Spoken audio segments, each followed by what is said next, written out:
si il n'y a pas une capacité de production, de distribution, de collection, de collecte, de distribution de l'information, il n'y a pas de vie démocratique. Le peuple ne peut pas exercer son pouvoir s'il n'est pas libre de pouvoir produire l'information et la communication nécessaires, et si ensuite n'est pas libre dans la sélection et l'usage des informations et communications produites ailleurs.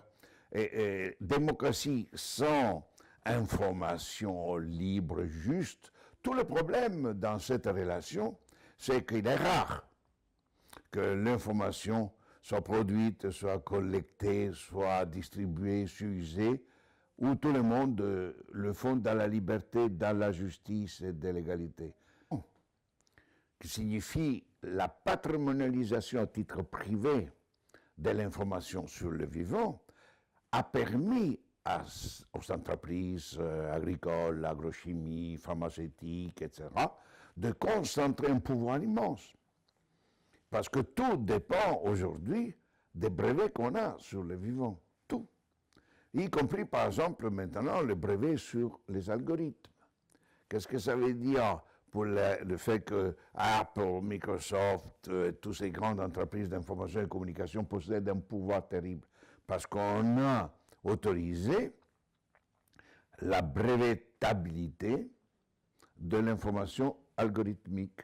Et donc, tout ça a permis la concentration aux mains de certaines sociétés, surtout multinationales, qui ont acquis simultanément par ce truc, par cette approche, la domination des médias. C'est ainsi que Monsanto, Bayer ou les compagnies de télécom en tant que telles sont aussi des compagnies d'information et de communication. Elles ne sont pas seulement producteurs d'un glyphosate ou d'un produit chimique comme Monsanto. Et cette conjonction entre les grandes entreprises du pouvoir économico-financier et les grandes entreprises ou univers de l'information et de la communication est due au principe d'acceptation, d'appropriation patrimoniale de la vie. C'est au fond, la privatisation du vivant signifie la privatisation des connaissances, de la narration sur la connaissance, la narration sur la vie. Pourquoi il y a ces microbes? Qu'est-ce qu'on peut faire de ces microbes? Et les gens, quand ils consomment un produit pharmaceutique, ne se rendent pas compte qu'on leur vole aussi le droit à l'information. Parce que la maîtrise de la vie est la caractéristique fondamentale aujourd'hui. La caractéristique fondamentale de l'économie et du pouvoir, alors médiatique, financier, etc., est la maîtrise de la vie. Et la vie est information. Moi, je propose que tous les droits liés à l'information et à la communication soient dissociés de la propriété privée. Et donc, la propriété privée devient le verrou à faire sauter, surtout dans l'information. Parce que, contrairement aux autres biens et services, quand tu achètes une voiture, tu l'utilises et après se consomme. Quand tu achètes une information, tu produis de la nouvelle information. Et donc, à partir de ce moment, la potentialisation de l'individualisation du pouvoir informatique et médiatique devient infinie.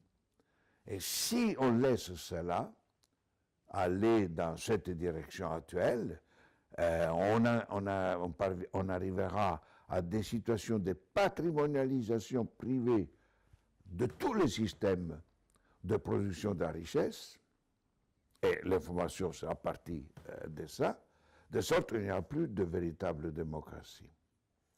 Et c'est pour ça, quand tu dis, mais toutes ces compagnies ramassent des informations sur toi, ils savent dans quel magasin tendanciellement tu vas, ils savent qu'est-ce que tu achètes quand tu es en voyage, qu'est-ce que tu achètes quand tu es à la maison, ils savent tout ça, c'est quoi? il te restitue l'information sur toi en te disant tu es ça. Et il t'explique ce que tu fais. Et donc c'est encore une fois pas un média, mais c'est les médias à travers lesquels on te constitue ton identité, on constitue ta communauté,